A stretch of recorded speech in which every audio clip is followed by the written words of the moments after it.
তাহলে শিশু উৎসবে সেখানে ওনার সঙ্গে ওনার যে প্রাক্তন যে বিধায়ক তার সঙ্গে মারামারি হয়েছে, টেবিল ছোড়াছুড়ি হয়েছে, চেয়ার ভাঙাভাঙি হয়েছে একটা নিষ্পাপ শিশুদের উৎসব নিয়ে।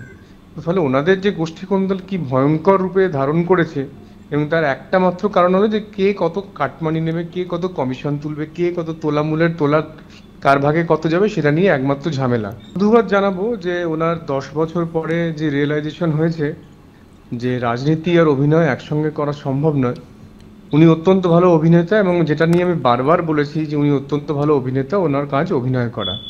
কিন্তু অভিনয় করতে করতে রাজনীতির নাম করে বছরে 5 বছরে একবার এসে ভোট চাইবো, আর ভোট নিয়ে জিতে গিয়ে তারপরে আর মানুষের সঙ্গে দেখা করব না, পার্লামেন্টে তো যাব না, এটা তো দেখুন মানুষের জন্য এটা একটা অত্যন্ত ক্ষতিকর হয়েছে, এবং সেই জন্য 10 বছরে ঘাটালের কোনো উন্নয়ন হয়নি। কিন্তু ওনার এই বোধটা যদি 10 বছর আগে হতো তাহলে আরো ঘাটালের মানুষের উন্নয়ন হতো।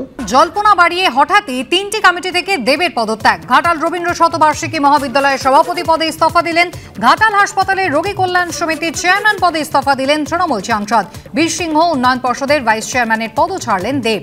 কেন হঠাৎ তিনটি সরকারি কমিটি থেকে ঘাটালের তৃণমূল সাংসদের পদত্যাগ?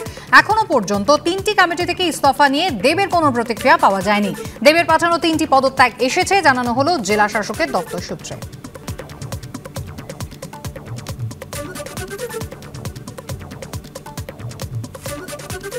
সামনেই লোকসভা নির্বাচন, আর হঠাৎই তৃণমূল সাংসদ দেব তিনি তিনটে সরকারি পদ থেকে পদত্যাগ করেছেন। জেলা শাসকের দপ্তর সূত্রে জানানো হয়েছে তাঁর পদত্যাগ পত্র এসে পৌঁছেছে।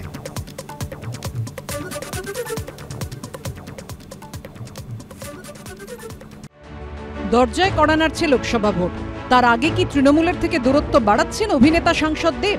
জল্পনা তৈরি করে 3টি সরকারি কমিটি থেকে আচমকাই পদত্যাগ করলেন তিনি। ঘাটাল রবীন্দ্র শতবার্ষিকী মহাবিদ্যালয়ের সভাপতি, ঘাটাল হাসপাতালের রোগী কল্যাণ সমিতির চেয়ারম্যান এবং বীরসিংহ উন্নয়ন পর্ষদের ভাইস চেয়ারম্যান ছিলেন তিনি। শনিবার 3টি পদই ছাড়লেন ঘাটালের তৃণমূল সাংসদ। জেলা শাসকের দপ্তর সূত্রে জানানো হয়েছে দেবের পাঠানো 3টি পদত্যাগপত্রই দপ্তরে এসেছে। লোকসভা ভোটের আগে দেবের এই সিদ্ধান্ত ঘিরে তোলপাড় পড়ে গেছে বঙ্গ রাজনীতিতে। তৃণমূলের কমিটির মানে তো দখলদারি, মানুষের সমস্ত অধিকারকে কেড়ে নেওয়া, নিজেদের ইচ্ছাটা অন্যের উপর চাপিয়ে দেওয়া। সেই জন্য কে পদত্যাগ করলেন, কে পদত্যাগ না করলেন, এ নিয়ে মানুষের খুব একটা বেশি কিছু যায় আসে না। আর উনি স্বইচ্ছায় করেছেন না কারণ নির্দেশে করেছেন সেটা তো আমাদের জানা নেই। তৃণমূলের বিসর্জন অনিবার্য। তৃণমূল কংগ্রেসের যে কোনো ভদ্রলোক যেভাবে রাজ্য চলছে, প্রশাসন চলছে, তৃণমূল চলছে, তাতে তাদের কারণ ভালো লাগার কথা না। যদি কেউ ভদ্রলোক হয়, বিরক্তি হবারই কথা। সাংসদ হিসেবে দাঁড়াতে চান না, কিন্তু দাঁড়াতে না চাইলেও মমতা ব্যানার্জি বলে দিয়েছেন উনি প্রার্থী। আমি জানি না এখানে উনি রিজাইন করেছেন, মমতা ব্যানার্জি হয়তো বলে দেবেন ওর রেজিগনেশন অ্যাকসেপ্ট করা হবে না। হঠাৎ কেন সরকারি কমিটি থেকে পদত্যাগ তৃণমূল সাংসদের? নেপথ্যে কোনো বিশেষ ইঙ্গিত? লোকসভা ভোটে কি প্রার্থী না হতে পারেন দেব? আজকে ঘাটালের বিভিন্ন পদ থেকে 3টে কমিটি থেকে ওখানকার সাংসদ দেব পদত্যাগ করেছেন। বিষয়টা জানা নেই আমার।